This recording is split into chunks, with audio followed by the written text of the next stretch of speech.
Alright guys, I can't find Curtis.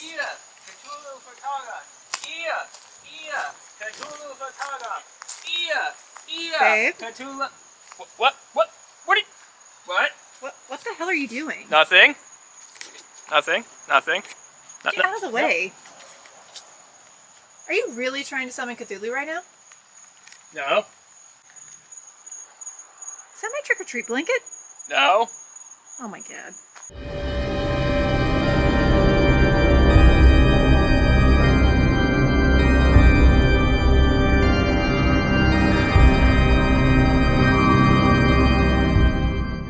Welcome to the Coffee House. I'm Curtis. And I'm Tiffany. And this is our 13 games for Halloween.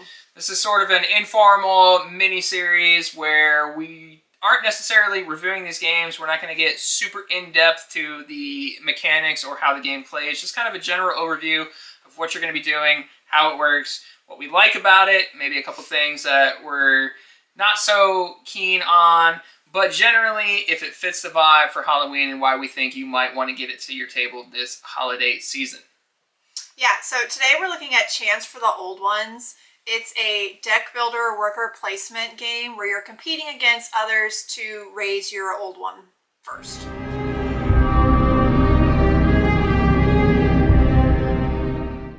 So basically how the game works is you have your faction board where you have 2 cultist pawns, 4 buildings, 2 stealth tokens, and a basic starting cult deck. Everyone's starting deck is exactly the same. You're also going to be randomly shuffled out in Old One, and there are plenty to go around. They're all going to be different. They're all going to have different win conditions. Some are easier than others. Some are much harder than others. Pretty much what's going to happen is on your turn, you're going to do one of 3 things. You're either going to perform an action in which you are going to draw a card from your hand. You're going to have a hand of 5. You're going to play one of those cards. And depending on the card you play is going to kind of determine what you're able to do for that round. But in a nutshell, your card is going to have one of the 3 locations on the board. You've got Kingsport, you've got Innsmouth, and you have Arkham.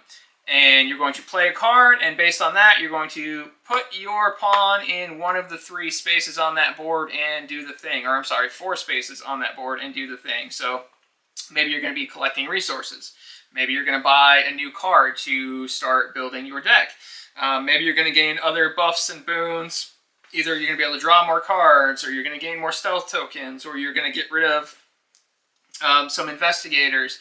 Whatever the case may be, that's what you're going to be doing. Or, more importantly, maybe you're going to build a temple in which you're going to sacrifice one of your cultists to place one of these temple tokens on that board. And the reason you're going to want to do this is because the more temples you have in a city, the more resources you're going to be able to get with a singular action. So it's almost kind of like a little bit of engine building going on. It's just not like super in-depth. You can also start sacrificing people to put creatures into your hand. Creatures have super powerful effects. They allow you to devour investigators to gain points. They allow you to do all kinds of gnarly, nasty things. So that might be something else that you want to do. So the other action you're able to take, aside from playing your cards and getting your cultists out on the board, is actually bringing them back. So there's 2 different ways you can do this. There's either a mandatory return, which is when you have both of your cultists already out onto the board. You have no choice. You have to bring them both back at the same time. However, every time you bring cultists back onto the board, unless they are in stealth, you're going to gain an investigator card.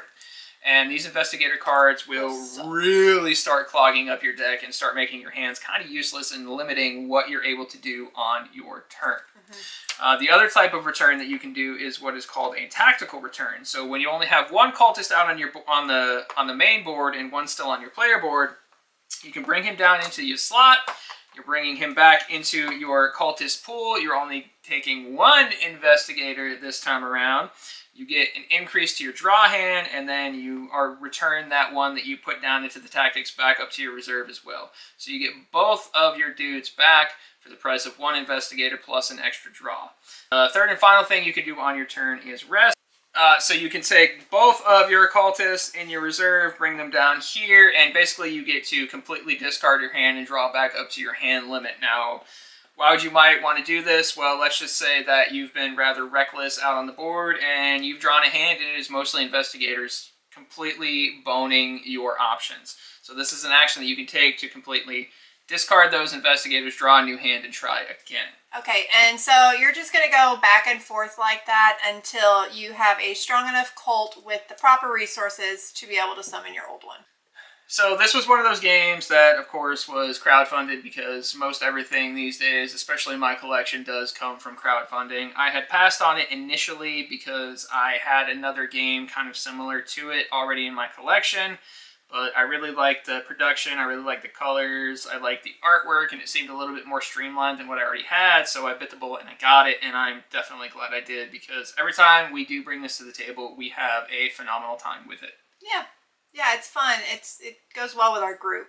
Mostly because our group likes the, what's a good word for it? Cthulhu mythos? No, you take that. Oh, take kind that? Kind of. Competitive games. Yeah, that's big in our group. So, yeah, there is a little bit of take that in this game. Not as much as you might think. It's not super aggressive. It's not super take that.